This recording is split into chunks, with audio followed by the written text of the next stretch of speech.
Jahe, cengkeh sama kayu manis. Jahe lebih banyak, jahe paling banyak, kemudian cengkeh sama kayu manis. Kayu manis paling sedikit, ya, untuk membuang lendir.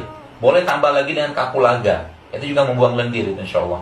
Karena lendir ini, ya, dalam ilmu pengobatan natural, ya, dalam pengobatan Islam, ya, khususnya, itu menjadi sesuatu yang sangat-sangat diperhatikan. Sebab apa?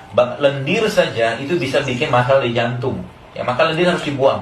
Ya, pertanyaan lendir itu muncul karena apa? Karena makanan-makanan yang lembab sifatnya. Tepung mungkin, ya, mungkin, atau gula pasir seperti itu, makanan-makanan lembab. Ya,